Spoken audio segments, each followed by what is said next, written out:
I had a lamp that, I didn't want to light and put in a dark corner. I wanted to illuminate to a certain degree. And so I took a real serious risk. I'm gonna try to sell this stuff at a price that I feel like would be commensurate and would be deserving of my time. I took the chance, and I didn't know what would happen. In 2016, a self-taught videographer and former battle rapper from Newark, New Jersey, had an idea. Born in Haiti, the grandson of a judge, Mach-Hommy moved with his family to the US at the age of 9 and fell in love with hip-hop. After honing his skills as an MC, Mach eventually got caught up in the street for a time before shifting gears into filmmaking. Through a chance encounter while shooting, he would be encouraged to pursue music, and eventually Mach would forge an innovative business model in which he cultivated outsized demand for his art while throttling market supply, in turn skyrocketing value.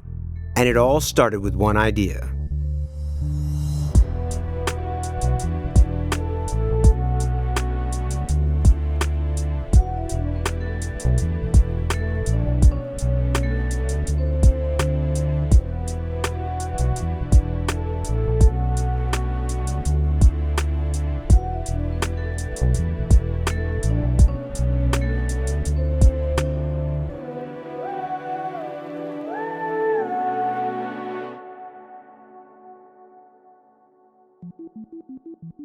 Scene 301, take 1, marker.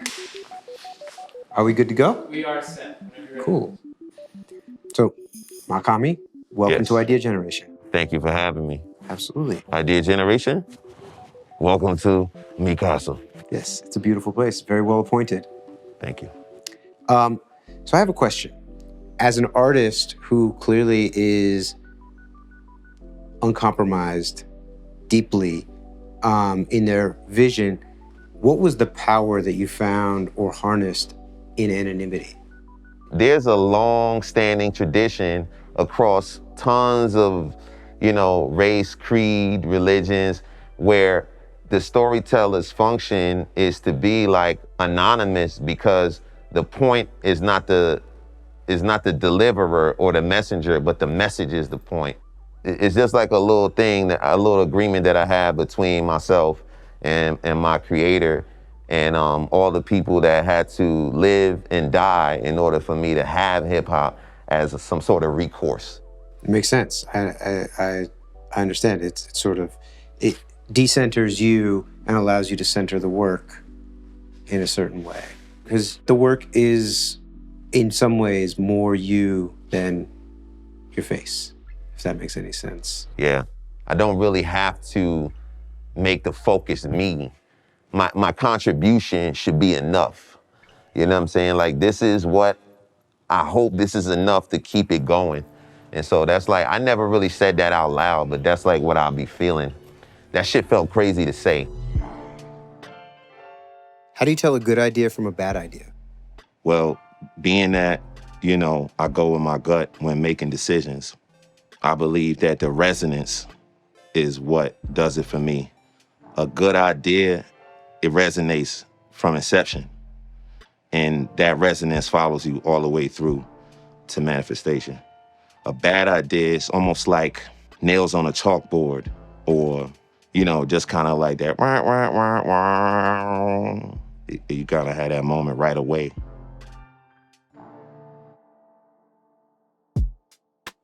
A lot of your experience and your music is rooted in your childhood.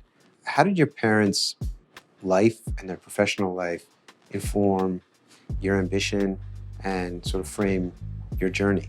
My grandfather was a justice of the peace and a magistrate. As I understand it, he even ran for Senate. This is in Haiti? In Haiti. You start my grandfather, who's a serious impact on me. More than a patriarch, but like a model of an ideal of what a man is supposed to be. There was some sort of domestic rift between him and my grandmother, and the family immigrated to New Jersey. And then my dad's footballer, semi-pro, guitarist, songwriter, troubadour, diesel mechanic. Man, the people that knew him, they loved him. At his funeral, you would think like, a head of state, had transitioned. My mom is someone who is very detail-oriented, someone who is very open-minded, very receptive to quality. She kind of grew out of just like being a bank teller and stuff like that, and things became a little difficult financially, and then my mom's ended up working at like McDonald's, and like my mom's worked at McDonald's for like 7 days, and then like within like 2 or 3 months, my mom was like in nursing school. You feel me? And then next thing you know, she's like a LPN, a RN. She's running the wing. Like I seen my mom come out of like really deep depression, chronic unemployment, you feel me? And just like overall cognitive dissonance, you know what I mean? With a smattering of malaise, you know what I'm saying? And just like coming up out of that like a phoenix. My biggest early supporter was my mother. She always supported my outspokenness. She always supported my many shifting moods and attitudes. And, always told me like, to be proud of myself. No matter how different my mind works, there's nothing wrong with it. Actually, I might be special. You spent 9 years in Haiti as a small child. Yes. Before coming to Newark. What was the experience of having your, childhood there and then coming to Newark in the mid-90s? As far as like Haitians are concerned, Haitian parents in general, like your only job is to like do your homework and get A's and just like stay out of the way. I was maybe like 4 or 5 grades ahead as far as like what the coursework was like, but it was kind of wild because I'm like, damn, what am I supposed to do here? Like, there's no challenge here. But then very quickly I realized like how far behind the curve I was socially than the kids around me. Cause I ended up going to like a really very hood school. Mm-hmm. So like, I had to really get a grip really quickly. I ended up figuring out how to resonate socially fairly quickly. What helped me more than anything was like, once I locked in on the fashion, I believe that it gave people an opportunity to lay aside a lot of their predispositions. I really made friends for real. You know what I'm saying? I started dealing with life or death situations, which is something I never had to think about in Haiti, ever crossed my mind growing up. It was some wild shit happening. People were getting hit with strays. People were getting hit by buses. People were being rendered paraplegic. Kids. I'm saying people, but I'm talking from the perspective of a 10-year-old. Yeah. So that's what the culture shock was like for me. When did rap music land on your radar and what fascinated you so deeply about it? So, the first thing for me was like the way kids were at school. And I wasn't really a part of that conversation because I was like a little bit behind. I had to discover rap for myself, or rather hip hop. I didn't even know that I was participating in hip hop by the time like I started really paying attention to like, yo, what's this nigga saying? Like, what is this artist conveying? Because, if I looked at it through the cultural lens, the average Haitian wasn't really hip, you know what I mean? In a sense, like, they weren't really like tuned in. Maybe like a Run DMC, a Breakthrough. But for me to sit there and be like, hearing Grand Poobah on the radio or something, or whatever the fuck it is, and just being like, yo, I need to know everything this person's saying. At first, I just listened to it, recorded it, and listened to it over and over again. Tried to write as many words as I could. But it took me a long time to like really decipher the meaning. When did you start to try to apply your own sort of filter to that and create? Underneath the blackest cover of night. I don't know. You didn't even fucking perish the thought, right? So like, what the fuck am I gonna do? I can't even fucking People are making fun of my accent. I'm getting put in remedial classes. Really, Prodigy made me feel like I could do it. That was like my first, but let me tell you, like super duper secret squirrel though. Like I ain't even let my cousin know, nothing. And like a lot of Queens cats gave me that energy, you know what I mean? Like even early CNN, that Queen sound was like giving me a vision. Do you ever doubt yourself? All the time. I believe doubt is like a refining agent, like it's part of the process. I don't want to get like super biblical, but like, you know, it's like the leaven in a bread.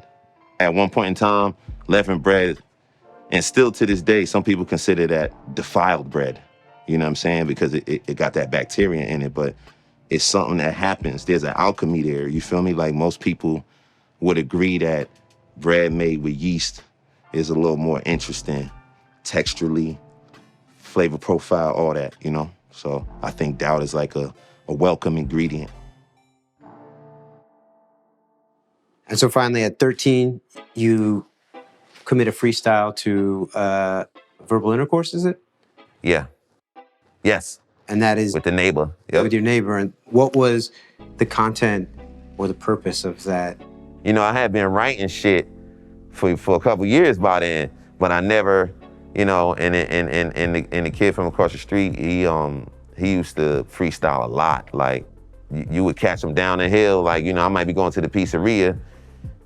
It's a cypher right there in front of the church right there on Sanford.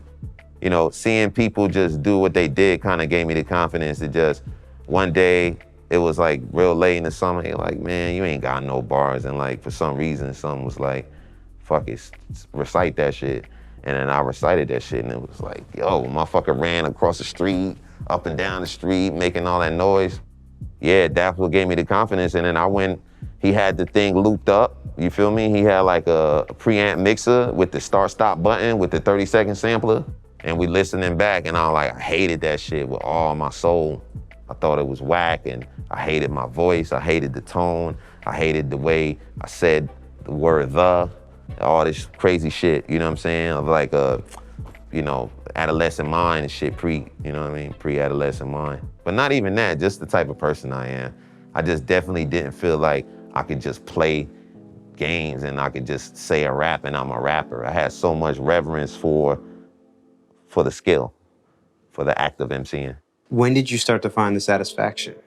I guess after like, I started freestyling so much ciphers in New York City, being exposed to seeing motherfuckers like Redman, seeing Prize, Rod Digger, you know, just running into these people. That was the kind of stuff that didn't initially click with me to make me understand like, yo, you keep seeing these people, they're real people. You know, I would never put myself in their shoes, you know what I'm saying? But after freestyling so much and going places like, nah, let Shorty rock, Shorty hard.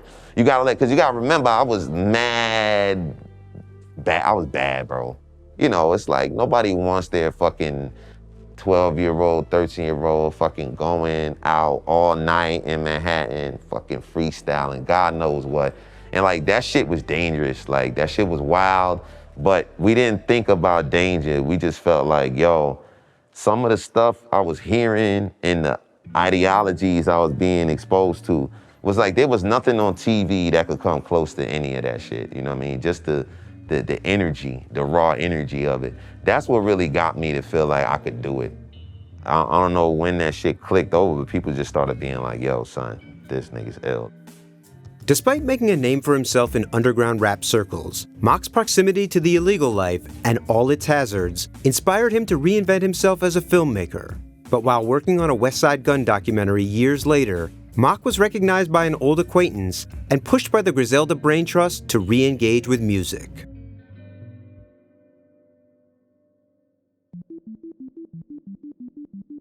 Did you end up graduating high school? Did you go to college? I dropped out of high school. And then I ended up fucking on several different college campuses, but I can't confirm nor deny if I actually went to school at these places. Fair play.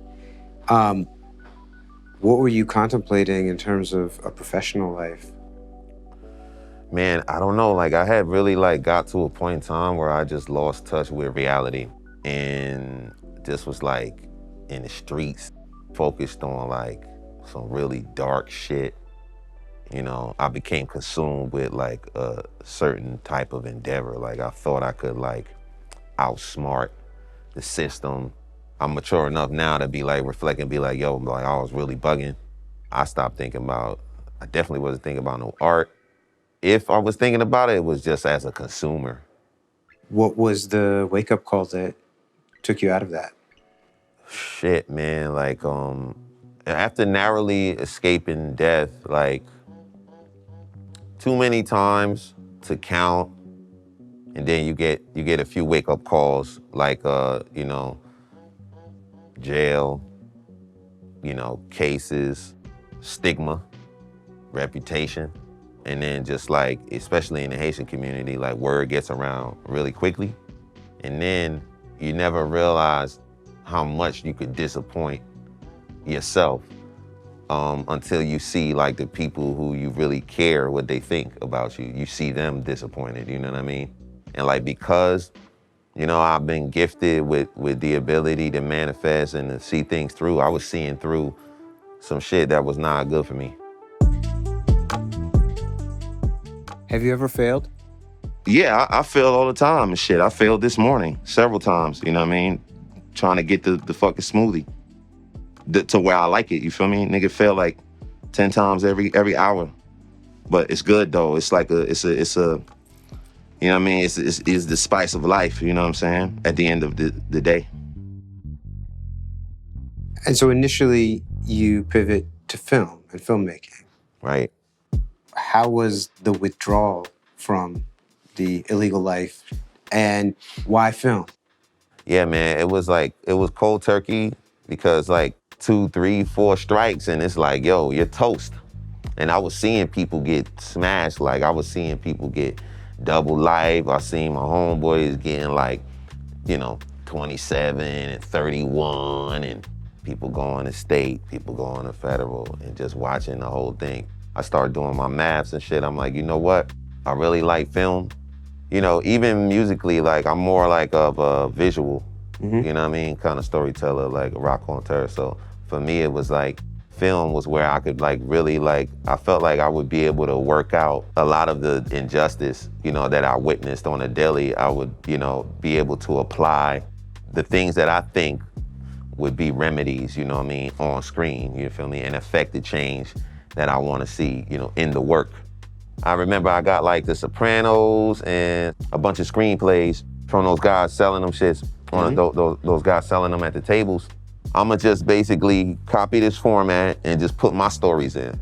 So next thing you know, at that time, you know, we was trapping and shit and it wasn't really a lot to do. And I had so much cannon fodder around me on a daily basis. I mean, The Wire is cool, but like, yo, the shit I'm witnessing on a daily right here is, if someone could articulate this from a certain perspective, out of control. From there, though, you end up working on some documentary filmmaking, and that lands you in a recording session with the gentleman from Griselda. Yeah. And this is where your love of rhyme writing is reignited.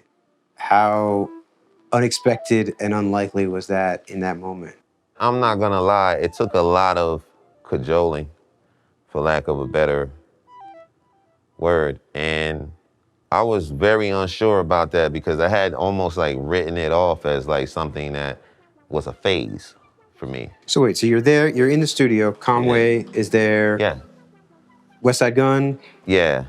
and you are ostensibly shooting documentary footage of them for some project. My thing was like at that time, like not only did I have the passion and I was working on like an urban drama in East Atlanta.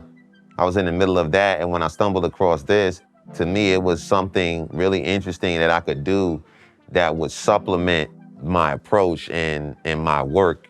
I liked what I saw developing.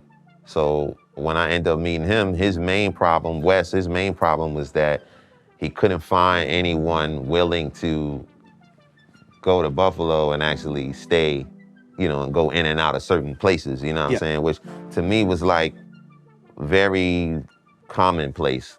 First time I went up there, he ended up going to do something, and I was basically there with people I never met, basically in a trap, all the way in upstate New York, and just vibing. But it's quite a leap to go from being the fly on the wall, capturing the scene, to being tapped onto the court. How did that happen, and what did Conway see that would, inspire him to ask you to jump on a track? Yeah, man, I don't know. Somebody snitched on me, man. One day I was there and word had got back to them that I had like another persona. Cause it's like the guy I think had like an old fucking CD in his car and implored them niggas to listen and was like, this is your man that you think is a fucking, what did you say he was? Director? Nah, this Lord Hommy. People just kept being like, nah, he's ill, he rhymes. And that day they was like, yo, the jig is up, like we know you mad ill. Motherfuckers, they let us hear your music and like, bro, nah, this is cool, but you gotta spit. At that point, I was so disenchanted because also too, you gotta remember, I seen a lot of people around me pursue music as a career. And like, I had never witnessed anyone achieve those ends. So we're basically in the lab. There's like a ancient Japanese shishi line above the door on the outside when you come in to ward off negative energy. So, but yeah, this is the dojo.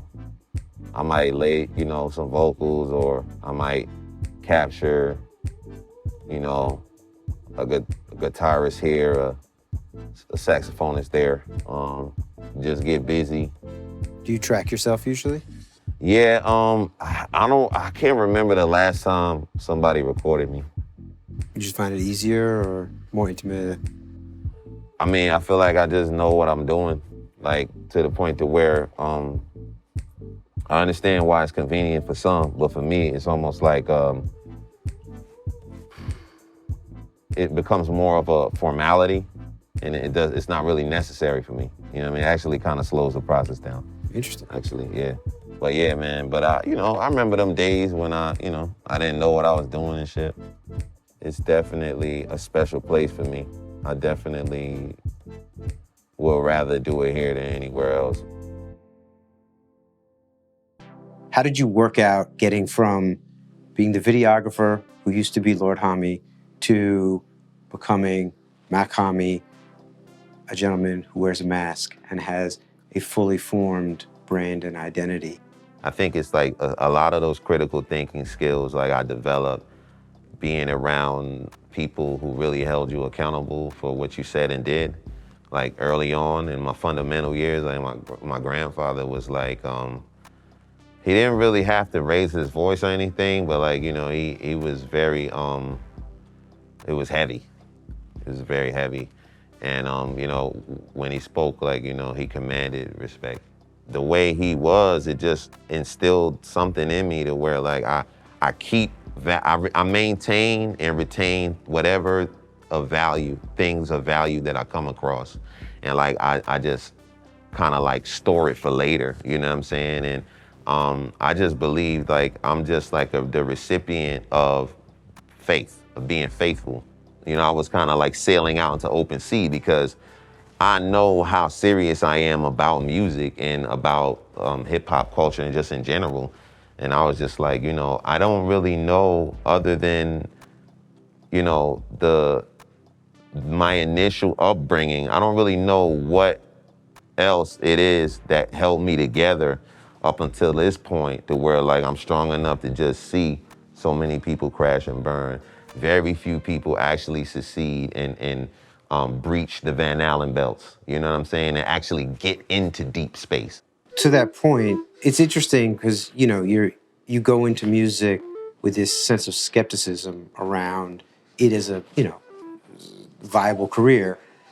However, you go into it with an incredibly pure and sort of pointedly anti-commercial sensibility and ambition in your, approach to your product. Where did you get the confidence to approach it in such a raw and uncut fashion? Yeah, I think it's more of that that follow your gut, that being my prime directive and kind of the lens through which I look at everything in front of me. And then I don't mind asking myself tough questions and doing a lot of self-reflection, because I feel like if you're really taking these types of risks and you're doing them on a regular basis, it's going to force you to self-reflect.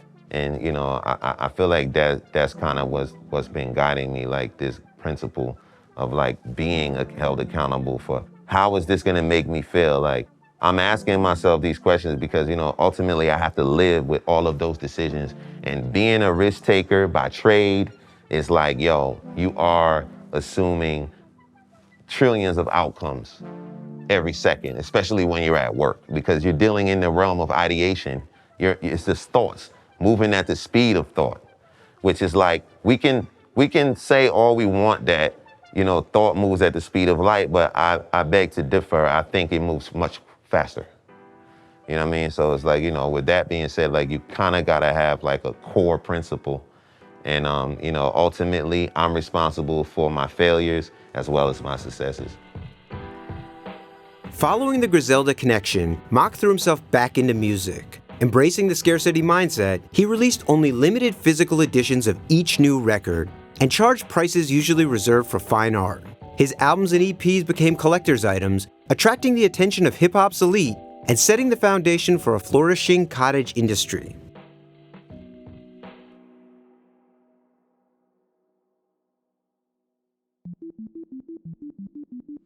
You decide that you're going to make more than this one song. You're going to pursue music in a more serious way.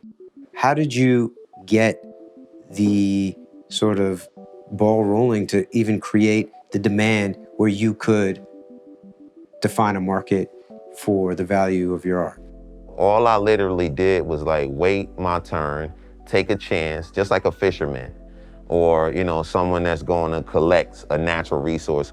I had an inclination towards like, making myself available through this work because I felt like I had something that should be shared, that I had a lamp that, I didn't want to light and put in a dark corner. I wanted to illuminate to a certain degree. And so I took a real serious risk, you know what I mean? I don't know how calculated it was, but my intention was calculated. I'm gonna try to sell this stuff at a price that I feel like would be commensurate and would be deserving of my time for me to invest more time and go deeper into this thing and dedicate more of myself. I took the chance and I didn't know what would happen. And what was that price? At that time, it was $300. And what I had was like the CD, the votive candle, the matches, and the rolling papers. How many followers did you have in this moment? Bro, like I don't think I had 300 followers. You're posting snippets of some songs or anything? I didn't posted no music. I posted a picture of it. And I told, if you're interested, hit me in a DM, serious inquiries only. That's all I said. And then just let it do what it did. How many did you sell? Even though I had well over 187, I committed myself to selling only 187. No matter how many people wanted it, stopping there. People don't understand, like, in order to really take these risks, like, you have to be serious about your commitment. There's some morals that go there, that go along with it. And I'm like, yo, I'm not gonna put you in a position of where I diminish the value of your thing. There were certain people that were really upset when I started to stream HBO because, they felt like they were in an exclusive club. And in their minds, they felt like the thing was being devalued, but they end up finding out later that it did the diametric opposite. You feel me? And the value increased exponentially. Money, money, money, money, the grand facilitator. You know what I mean? Money is a blessing, first and foremost. Money is the means to an end. Money is the texture, of the endeavor, right? Because it's like, depending on how much money you have to invest, you might never reach the place. Even if you fail to succeed, you might never even reach just the exercise. You know what I'm saying? You might never reach the location. You might never. So it's a very necessary accelerant, so to speak. You know what I'm saying? And it definitely makes fires burn brighter depending on what you're doing with that fire. How do you determine the prices for your albums as you put them out? Man, I mean, it's a mix. Like, it's one part numerology, you know what I'm saying? Like, one part instinct, another part code, you feel me? Alphanumeric. Sometimes, like, I mean, by now, like, it's become like a practice. But in the beginning, like, it was a very, like, a touch and go thing. Because, like, even, like, something like Dollar Menu, that was like $1 when I first put that out, for direct download. But then within 24 hours, it was like already like $77.77, and the price kept rising. So you were sort of adjusting the prices based on how badly it was wanted. Yeah, and I was able to like watch the, almost like the like a Wall Street ticker. So you could kind of see all the traffic and exactly who was buying and where exactly they were coming from. And it was crazy. It seemed that the higher the price went, the more engagement I had, because then you had people that wanted to get in before it got too high.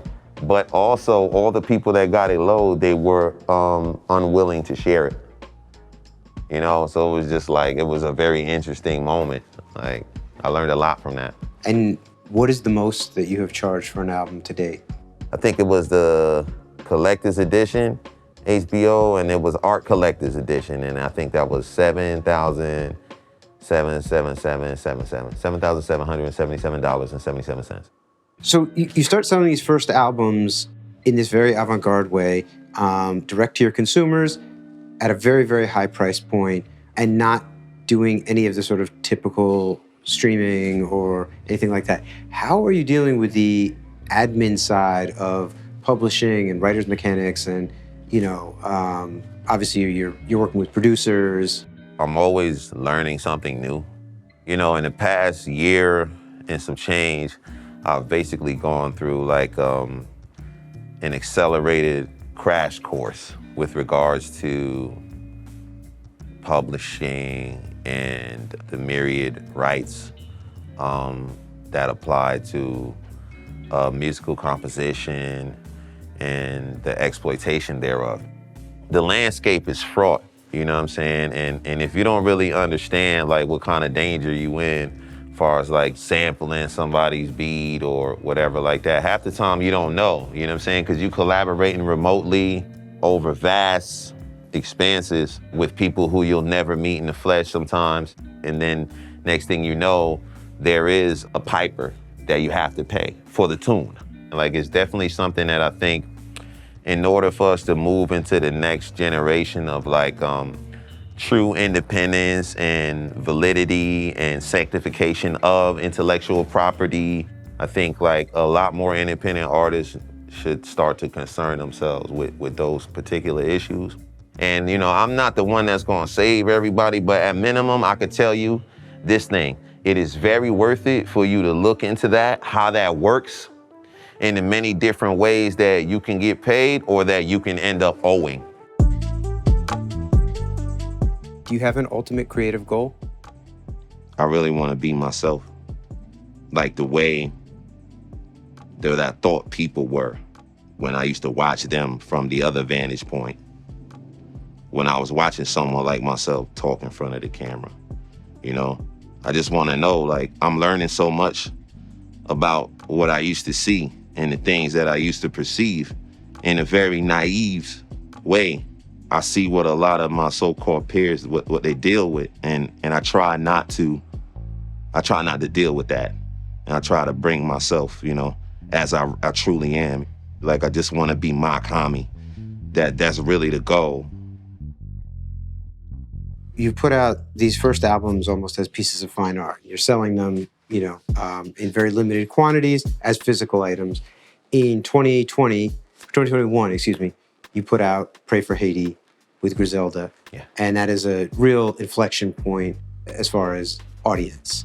How does putting records out for consumption on a streaming change how you think about the process of making the music and communicating with your audience? If I were to boil it down into something very succinct, it would be that I wanted to introduce myself to the business itself, not only the creation, but the selling of music, right? I just wanted to make sure that my initial contact was in a way that I could actually learn, and not only learn, but affect change.